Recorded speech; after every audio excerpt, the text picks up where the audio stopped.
1 second, because this is not going so fast. Now you can go. Great. Good evening. I want to thank everybody for the opportunity to have us here tonight. And what I would like to start off is by telling you that we're here to celebrate with you, because as of today, our teams in BBYO and Connecticut Valley region have accomplished a goal for the year, and that is we have reached our membership goal in all four categories where we track membership, and that is for boys membership, which is AZA, for girls membership, which is BBG, our BBYO Connect program, which is 6th, 7th, and 8th graders, and our engaged team numbers, which are teens who come to events but don't join BBYO. So as of this morning, we have over 1,500 teens in BBYO in Western Massachusetts and Connecticut. So it's a tremendous achievement for us, because when I came here for the first time 6 years ago, at the end of the year we had 477 teens total. Whoa. So our program has literally exploded. And if you wanted to take a short field trip, I'm not going to do that because I only have 10 minutes. We could literally go right upstairs and you would see 100 BBYO teams right now engaged in programming. The girls are involved in their elections and the boys are in their last program of the year. And historically, I bring all the seniors or a few seniors with me. However, because it is elections and it is their last meeting for the boys, they refuse to come. Lily, however, was more than happy to join us. And she was the #1 choice anyway. She already told me she was. So, I want to talk about how our program has grown over the past few years. And really this year, we are at a crossroads. We have grown in terms of the number of teams that we're reaching out to, the number of towns within Greater Stamford, where we're bringing teams in from, and we're really looking to make a larger impact starting next year. We have partnered with many teen organizations in the community, and time after time, when we have a community-wide teen program, it's dominated by BBYO teens. From Super Sunday to the soldiers that come to visit the BBYO teens, we have a tremendous presence within the community. And next year, we're looking for an even larger presence. You will see on the budget sheet that I sent out, which is not reflected, we are looking to bring on another full-time person next year. That full-time person will be located primarily in Fairfield County to work with Stamford chapters, Greenwich, Connecticut chapters, Norwalk, and Ridgefield, Connecticut. And what that means is we're going to have a stronger presence in the community to strengthen team programming, to strengthen the actual programming itself, and to work with our advisors and to work within our communities to have a larger impact for BBYO and for Jewish teams within the community.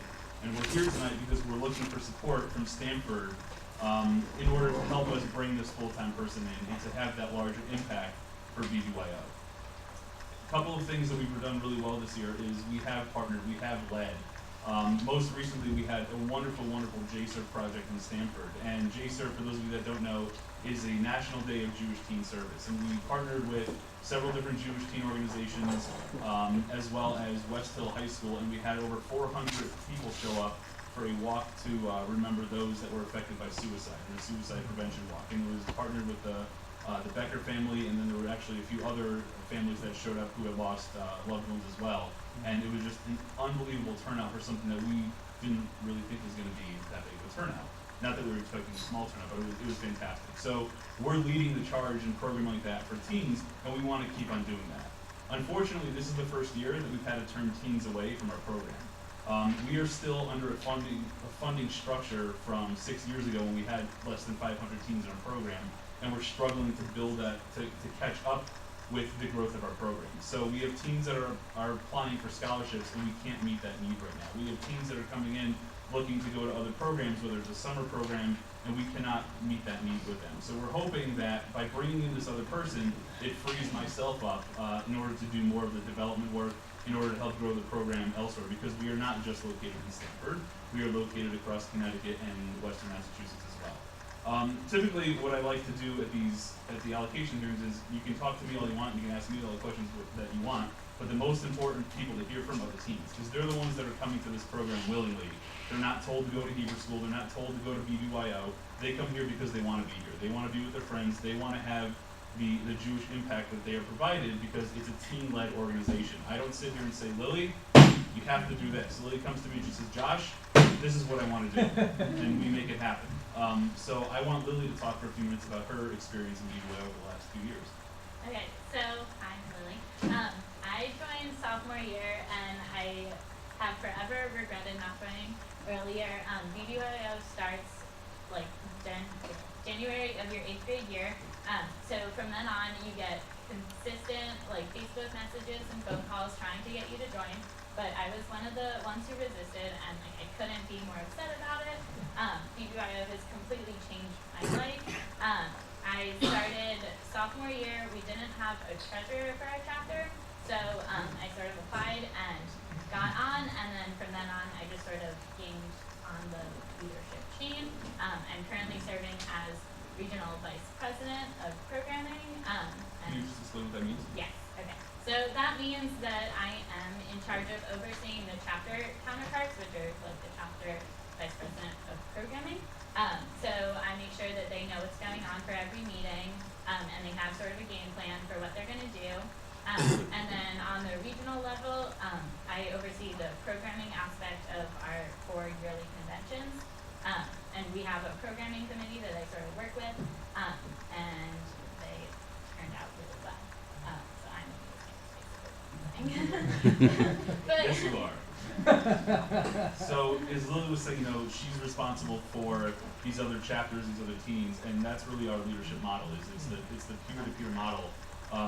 Our volunteer advisors, we have 4 of them upstairs right now, meet with the teams, they meet with the chapters, and they guide the teams. And at the beginning of the year, every chapter is given what I like to call a coloring book, essentially, where we give them a list of what we want them to do, whether it's the 6 Jewish holidays that they have to cover, which are Rosh Hashanah, Yom Kippur, Sukkot, Hanukkah, Passover, and then we can do a combination of Yom HaZikaron, Yom HaShoah, Yom HaAtzmaut. So they have to cover all 6 of those holidays. How they do it, it's entirely up to them.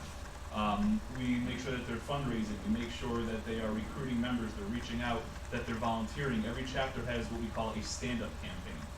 Stand-up is very simple. It's you stand up for what you believe in. What is Tikva's stand-up? this year, TICVA is standing up for pediatric cancer, which one of our members unfortunately had cancer last year, but now she's in remission and is doing really well, so she wanted to give back.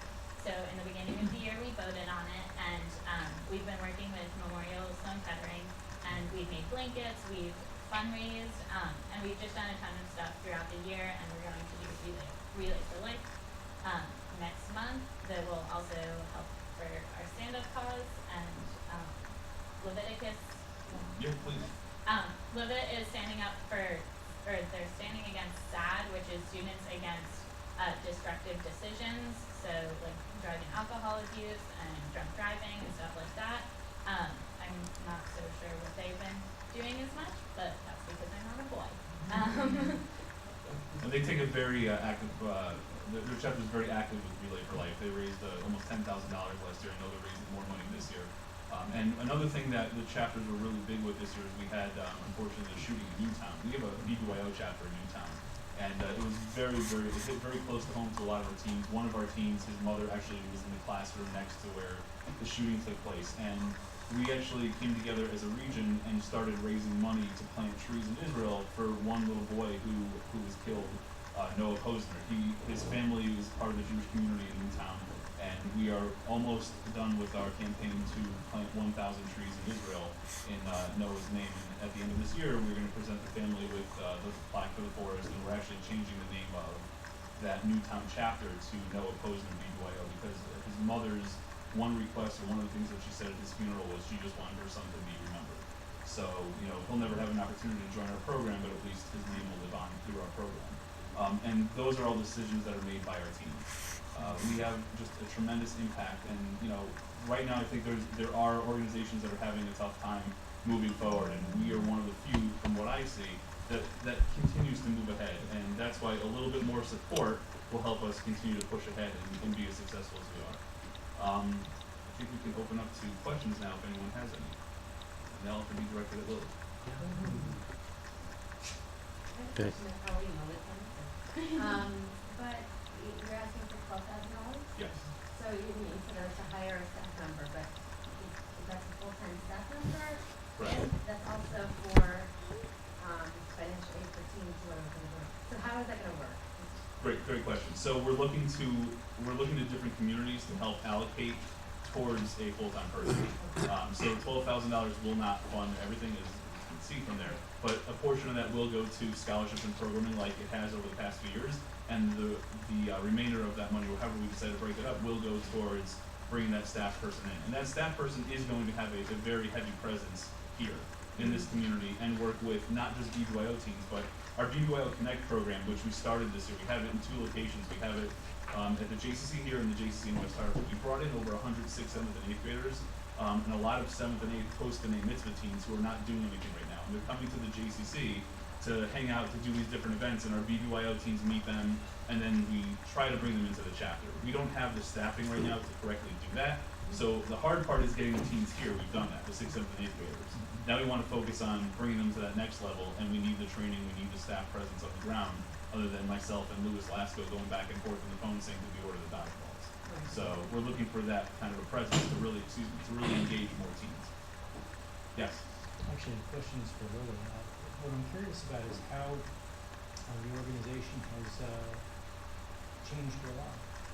Okay, so I think one of the most, when I was thinking about it, I realized that I wasn't nervous to come here.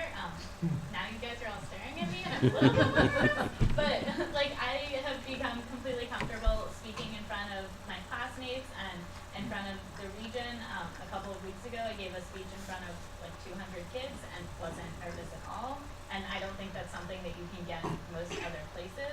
And besides that, like I have tons of friends all over the country, but also in Stanford that I wouldn't have known otherwise. One of my best friends is a sophomore, and I don't think you see that a lot from seniors. And I've already gotten to know a bunch of the 8th graders that have only been coming for a few months, and I think that really helps them transition into high school. So at least I didn't have that because I didn't start in 8th grade, but I think that is going to help change their life just like you are. Is it Mark? Yeah, I actually have more like a three-part question, I'll try to answer them all together, and then it's not complicated. Let's go. Approximately, I realize it's a regional group, and I think over the state. How many kids approximately are involved in this area? Two members in the So we have about 125 to 130 paid members that are teens, 8th through 12th grade. We have another 50 or so who have come to programs, whether it's through partnerships, but have not joined. You're talking about Stanford. Stanford alone, yes, that's what you asked, right? Right, yeah, that's the Okay, question. yeah, 100 6th, 7th, and 8th graders just from Stanford, and then we have, it's about 125, 50, and then 100 6th, 7th, and 8th graders. You mentioned you get support from other student federations. Are you going to other federations in this area as well? We receive allocations from 3 federations right now, from Stanford, from New Haven, and from Bridgeport. You asked Greenwich? I went to Greenwich and they looked me in the face and said, we do not want BBYO in this community. And we just started a BBYO program there. They had 40 kids off the bat. There's a political issue there. It's not a BBYO issue. I don't want to talk more about that because I'm on camera. Didn't need to go. Nothing. Westport has nothing to give. They have no room for our program right now. You spoke about not being able to do scholarships. Can you tell us a little more about what those needs are? And Sure. perhaps what happens when you can't meet those needs? You get turned away, you go to other places. Great question. So the needs for scholarship are really twofold. We have conventions, which are really our bread and butter of BBYO. 4 times a year, we'll have anywhere from 150 to, we just had 500 teens, but from a few different regions, come to a hotel for the weekend. It's a lot of fun for them. And it's also fun for me. It costs about $250 to go if you sign up on time. So if you go 4 times a year, you're looking at $1,000. For some people, that's not, they're not able to do that. So what we've done is we've been very strategic in how we run our programs. And the best example I can give you in how we make this work, and I'll get around to your answer, is the first time we stayed at a hotel that was the Danbury Crown Plaza, we got bagels and cream cheese and orange juice for breakfast for everybody. And that cost us about $8,000. The next time we went, which was 6 months later, we went to Costco and we bought bagels and cream cheese, and my staff and I served it to the teens, and that cost us $700. Wow. So we cut corners like that all the time that these guys don't really know about, so we can reinvest that money back into the program. Again, there's a very slim margin where we have, room for that. So right now we're allocating X amount of dollars for scholarships, and we're hitting that goal, and then we're going above and beyond. So what does that mean? We cut corners wherever we can to do so. And then if a parent or a teen asks for $400 for a summer program or $150 for you know, a weekend and we can't give it to them, you know, we send them elsewhere if they can go elsewhere, and it's really tough. I don't have an exact answer as to how they make it happen, but we do our best to give as much as we can. You know, it's really the summer programs where the teams get these real hardcore leadership opportunities. Those are expensive. They're cheaper than other programs, but they're still expensive. And we do not have the funds right now to send teams on those programs. Are they BBYO programs? They are BBYO programs. Sure. We have my favorite program. Go ahead, please. Okay, so last summer I went to ILTC, Josh was about to talk about CLTC, which is chapter, chapter leadership training conference. And so at CLTC, you sort of make a mock chapter, and you learn everything from like chapter leadership to what BBYO does as a whole. But what I went on last year was International Leadership Training Conference, which is more on the regional level. I know it's sort of confusing because it goes chapter to international. But so I met kids from across the country, and actually 2 kids from Bulgaria and a couple of kids from Canada that I still keep in touch with, which is so cool. But anyway, we had sort of like a classroom setting where we learned like how to get kids involved, like what BBYO's mission is like internationally. And then we also had like Jewish aspects where we did like Israeli dancing and singing, and then also did some like text study and things like that. And then we also had this like social aspect where we had like dances. And then there were also opportunities for participants to run programs for all of the kids that were there. I think there were about 200.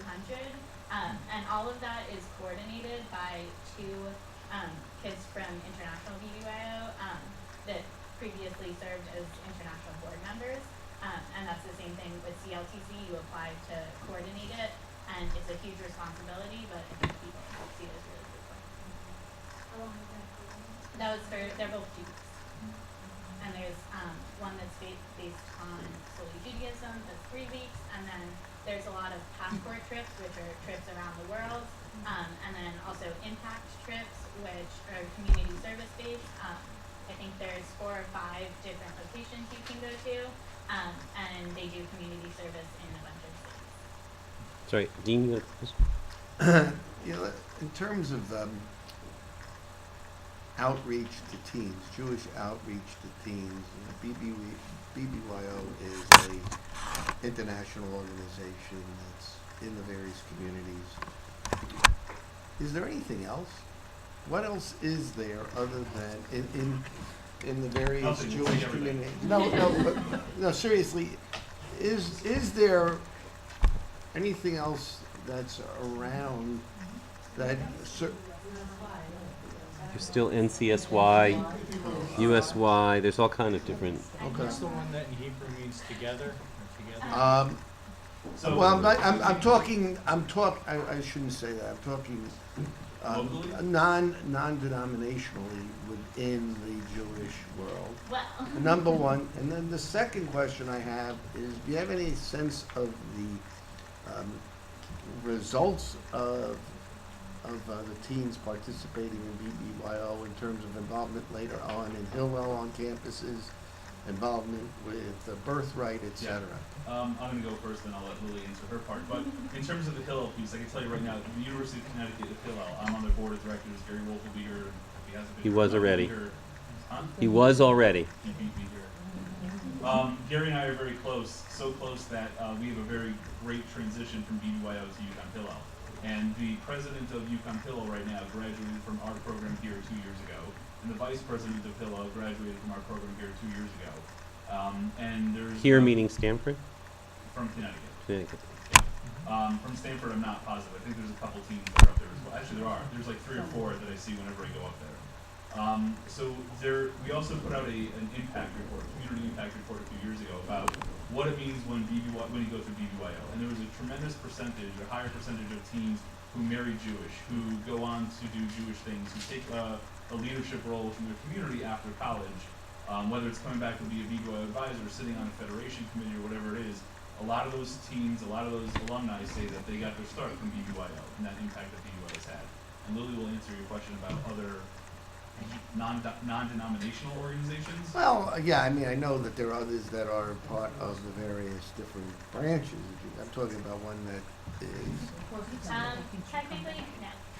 So BBYO is the largest pluralistic Jewish youth organization, and I think we're the only one in Stanford. That's why we meet at the GCC rather than at a temple, because it means that anyone can come. You don't have to be a JCC member. You Well, don't have we also do have some chapters that meet in synagogues that are open to the community, they just don't have JCCs.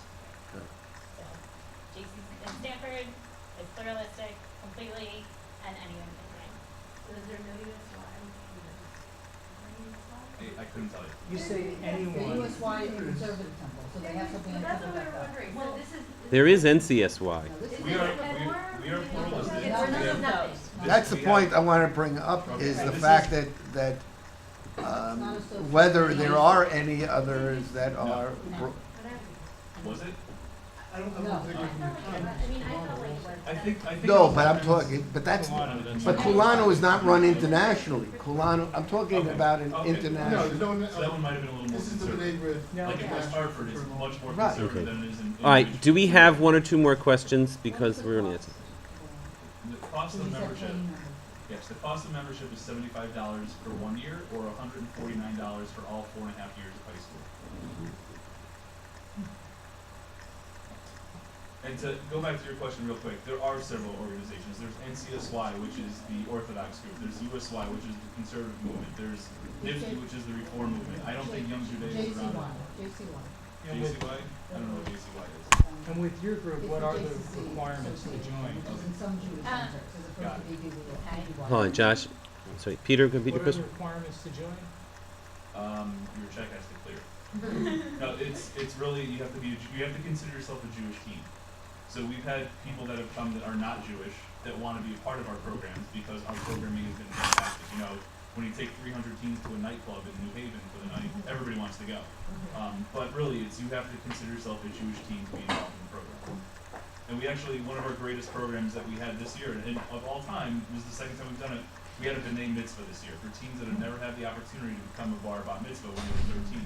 This year we had 5 of our members become a bar bat mitzvah. They studied with, we actually have a rabbi now who's an advisor. He's the assistant rabbi at Temple Shalom in Greenwich, our new chapter. So he came, he led the services, and it was fantastic. And I want to interrupt, but I'd like to end with one question, and that is, what would happen to your hiring an extra person if you didn't get the $12,000 you were looking Can you for? repeat the question? What would happen to your hiring another person if you didn't get the $12,000 you were looking for? It would be very difficult for us to move forward. I don't know if we'd be able to at this point. It's absolutely crucial that we bring someone else on because of the size of the program. We need to support it. We also want to support the community. So without that funding, we are not able to give the support to the teens in the community that is desperately needed right now. Why not raise the minimum? Because that's not up to us. That's up to International BBYO. Well, guys, I want to thank you very much for coming. Thank you, Lily. Thanks, Josh. Good to see you as Thank very always. much. Nice to see everybody. And Thanks so much. we'll cut here, give everybody a 2-minute break.